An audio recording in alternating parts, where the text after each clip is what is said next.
అందరికీ నమస్కారం అండి. జగద్గురు శ్రీకృష్ణ ఛానల్కి స్వాగతం. రేపు పాల్గొన మాస సోమవారం. ఈ సోమవారం రోజున అన్నపూర్ణాదేవి యొక్క కథ విన్నవారికి ఎన్నో జన్మల పుణ్యఫలం కలుగుతుంది. అలాగే ధాన్య అభివృద్ధి, పుత్ర పౌత్రాభివృద్ధి కలిగి సుఖంగా జీవితం సాగుతుంది.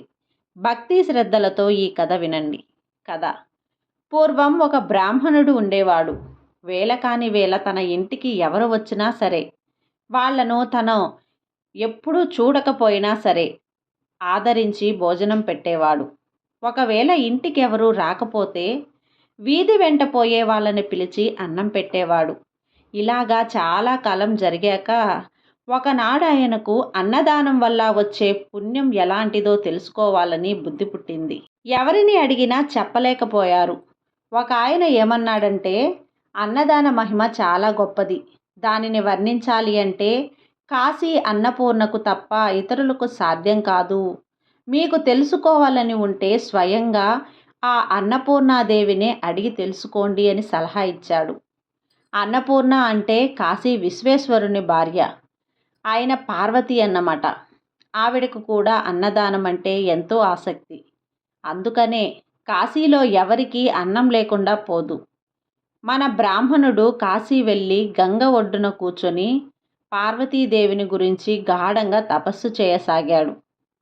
దేవి అతని తపస్సుకు మెచ్చుకొని ప్రత్యక్షమై నీకేం కావాలి అని అడిగింది. బ్రాహ్మణుడు సాష్టాంగ నమస్కారం చేసి, అన్నపూర్ణాదేవి, నాకేమీ కోరిక లేదు, కానీ అన్నదాన మహిమ ఎటువంటిదో తెలుసుకోవాలని నేను మిమ్మల్ని గురించి తపస్సు చేశాను. ఈ సంగతి మీరే చెప్పాలి, కానీ ఇతరుల వల్ల కాదు అని తన మనసులో ఉద్దేశం వెల్లడించాడు. అప్పుడు దేవి తనతో, నీకు అన్నదాత మహిమ తెలియాలి అంటే నేను చెప్పటం కాదు, అది నీవు తెలుసుకునే ఉపాయం మాత్రం చెబుతాను విను. హిమపర్వతం దగ్గర హేమవతుడని ఒక పట్టణం ఉంది. ఆ పట్టణాన్ని ఏలుతున్న రాజుకి పిల్లలు లేరు. నువ్వు ఆయన దగ్గరకు వెళ్ళి ఆయనకి కొడుకు పుట్టాలని దీవించు. ఆ రాజు సంతోషించి, బాబు మీకేం కావాలి అని అడుగుతాడు. అప్పుడు నీవు, నా వద్ద పెద్ద కోరిక ఏమీ లేదు, నీకు కుమారుడు పుట్టిన తక్షణమే ఆ పిల్లవాడిని నేను చూడాలి, ఆ సమయంలో పిల్లవాడి దగ్గర రాణి కూడా ఉండకూడదు అని చెప్పు. ఇంతే కదా అని చెప్పి రాజు అందుకు ఒప్పుకున్నాడు. ఆ పిల్లవాడు పుట్టడంతోనే ఏకాంతంగా వాణ్ణి అన్నదానం వల్ల కలిగే పుణ్యమేమిటో అడిగిరా అబ్బాయి అని అడిగి తెలుసుకో అని చెప్పింది. బ్రాహ్మణుడు సరే అని చెప్పి హేమవతానికి బయలుదేరి వెళ్ళాడు. దారిలో ఒక అడవి అడ్డమైంది. అందులో ప్రవేశించి వెళుతూ అతడు దారి తప్పిపోయాడు. దారి తెలియక తచ్చాడుతుంటే ఆ అడవిలో ఉండే బోయవాడొకడు ఆయన అవస్థ కనిపెట్టి, ఏం బాబూ, దారి తప్పిపోయినట్టున్నావు, ఏ ఊరు వెళ్ళాలి అని ఆత్రంతో అడిగాడు. హేమవత పర్వతం దగ్గరికి పోవాలి అన్నాడు బ్రాహ్మణుడు. బాబూ, దారి తప్పి ఆమడ దూరం వచ్చేశావు. సాయంత్రం అయిపోయింది. పులులు సింహాలు ఉన్న అడవి ఇది. రాత్రి ప్రయాణం చెయ్యకూడదు. పొద్దున్నే దారి చూపిస్తాను, కానీ ఈ రాత్రి ఆగిపోమ్మని అన్నాడు బోయవాడు. బ్రాహ్మణుడు రాత్రికి అక్కడ ఉండిపోవటానికి ఒప్పుకోగానే బోయవాడు ఆయనను తన చేను వద్దకు తీసుకెళ్ళాడు.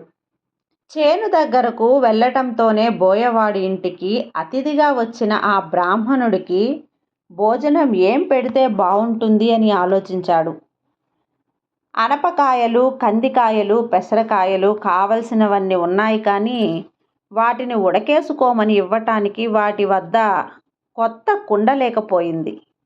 తమ కుండల్లో ఉడకేసి పెడితే ఆయన తినడు, ఎలాగా మరి అని ఆలోచించాడు.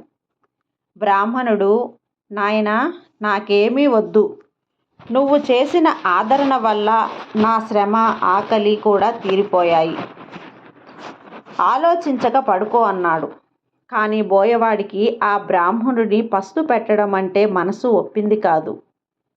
అంచేత ఇంత చారుపప్పు పుట్టగా తేనె తెచ్చి ఇచ్చి వాటితో ఆకలి తీర్చుకోమన్నాడు.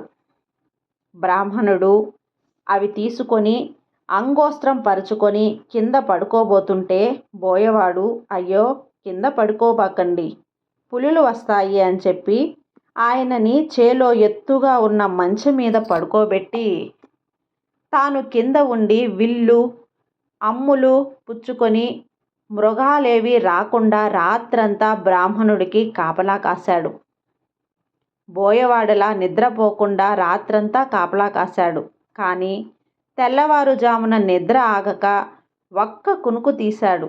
అంతలో ఎక్కడి నుంచో ఒక పులి వచ్చి పాపం మా బోయవాడి మీద పడి చంపేసింది. బ్రాహ్మణుడు నిద్రలేచి జరిగిందంతా తెలుసుకొని తన మూలాన ఒక బోయవాడు పులివాత పడ్డాడని ఎంతో విచారించాడు.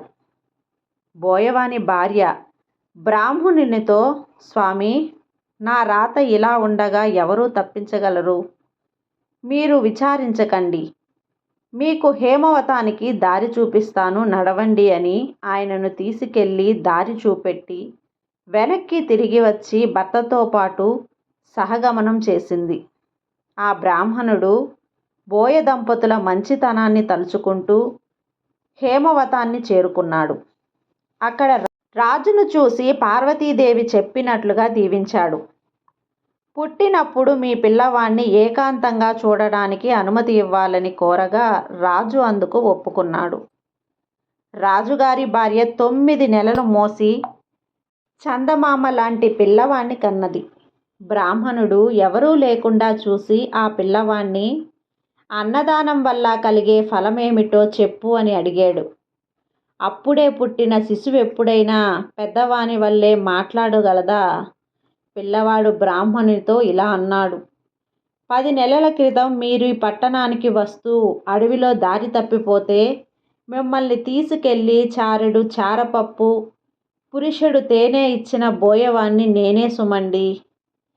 ఈ మాత్రము దానానికే ఈ రాజుగారికి కుమారుడై పుట్టి రాజ్యమేలబోతున్నాను. ఒకనాటి దానానికే ఇంత గొప్ప ఫలం కలిగినప్పుడు నిత్యం అన్నదానం చేసే మహానుభావులకు ఎటువంటి ఫలం కలుగుతుందో మీరే ఊహించుకోండి. ఇలా చెప్పేసి ఆ పిల్లవాడు మరుక్షణంలోనే ఏమీ ఎరుగని పసిపాపలాగా తువ్వా కువ్వా అని ఏడవటం ఆరంభించాడు. బ్రాహ్మణుడు చాలా ఆశ్చర్యపడి తన ఊరు తిరిగి వచ్చి జరిగిందంతా భార్యతో చెప్పాడు. ఆ దంపతులు అప్పటి నుంచి విడవకుండా అన్నదానం చేస్తూ ధన ధాన్య సమృద్ధి, పుత్ర పౌత్రాభివృద్ధి కలిగి సుఖంగా ఉంటున్నారు. పూర్వకాలంలో కురుక్షేత్ర కాలంలో సక్తుప్రస్తుడు అనే పేరు గల ఒక బ్రాహ్మణుడు ఉండేవాడు. అతనికి కోరికలు ఏమీ లేవు. అతనిలాగానే అతని భార్య, కొడుకు, కోడలు భక్తి వైరాగ్యములు కలిగి ఉండేవారు.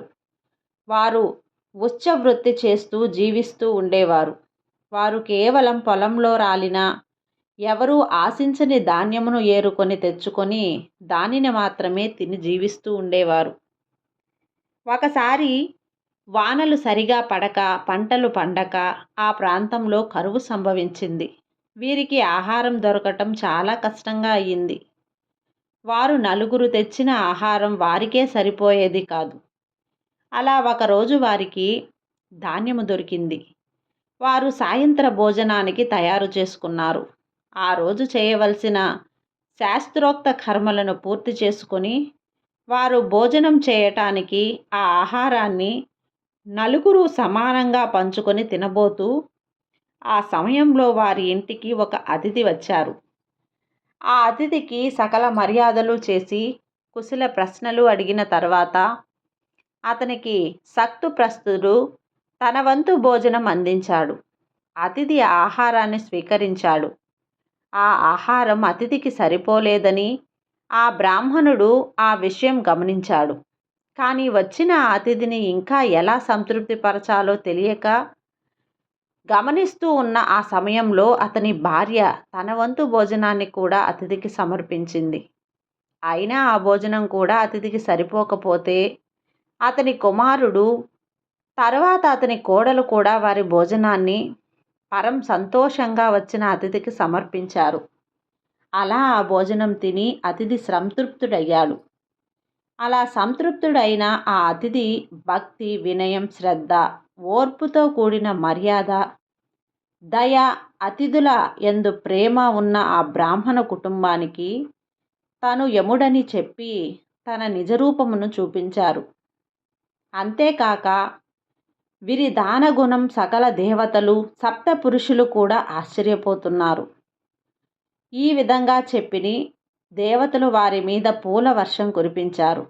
యముడు వారిని బ్రహ్మ తన లోకమునకు తీసుకుపోవటానికి విమానమును పంపిస్తాడు. అలా చెబుతూ ఉండగానే విమానం వచ్చింది. అప్పుడు యముడు వారిని ఆ విమానంలోకి ఎక్కమని చెప్పాడు. వారు ఆ విమానం ఎక్కి బ్రహ్మలోకమునకు వెళ్ళారు. ఆ కుటుంబం మొత్తం బ్రహ్మలోకం వెళ్తున్న సమయంలో వచ్చిన కోలాహలం విన్న ఒక ముంగిస తన కలుగులో నుంచి బయటికి వచ్చి చూస్తూ ఉండగా ఆ వచ్చిన అతిథి యముడు చేతులు కడుగుకున్న నీటిని ఆ ముంగిస సగం శరీరం తాకుతూ ఉండడం వల్ల ఆ ముంగిస సగం శరీరం బంగారు వర్ణంలోకి మారింది. ఇంత ఘనంగా దానం చేసిన ఫలంలో కొంత భాగం తనకి దక్కిందని తలచి ఆ ముంగిస తన మిగిలిన శరీర బంగారు వర్ణంలోకి మార్చుకోవటానికి దానములు జరిగే ప్రతి చోటికి వెళ్ళి అతిథులుగా వచ్చిన వారి చేతులు కడిగిన నీటిలో తిరుగుతూ ఉండేది. అలాగే ధర్మరాజు చేసే యాగం చేరి ఆయన చేసే యాగాన్ని గూర్చి హేళన చేసి అలా సత్తు ప్రస్తుని గురించి చెప్పింది. ఈ విధంగా అన్నదానం యొక్క గొప్పతనము తెలుసుకొని అన్నదానం చేసిన వారికి ధన, ధాన్య, పుత్ర పౌత్రాభివృద్ధి కలిగి వారి జీవితం సుఖంగా ఉంటుంది. కాబట్టి ప్రతి ఒక్కరూ ఈ అన్నదాన ప్రాముఖ్యతను తెలుసుకొని అన్నపూర్ణాదేవుని మనం ప్రార్థించినట్లయితే పుత్ర పౌత్రాభివృద్ధి కలుగుతుంది. భక్తి శ్రద్ధలతో ఈ కథని ప్రతి ఒక్కరూ విని తరించండి. అమ్మవారి అనుగ్రహం పొందండి. అన్నపూర్ణాదేవి అనుగ్రహానికి అందరూ పాత్రులవుదాం. ఈ కథ మీకు నచ్చినట్లయితే లైక్ చేసి అలాగే సబ్స్క్రైబ్ చేయండి. మరికొంతమంది భక్తులకు షేర్ చేయండి. సర్వే జనా సుఖినో భవంతు.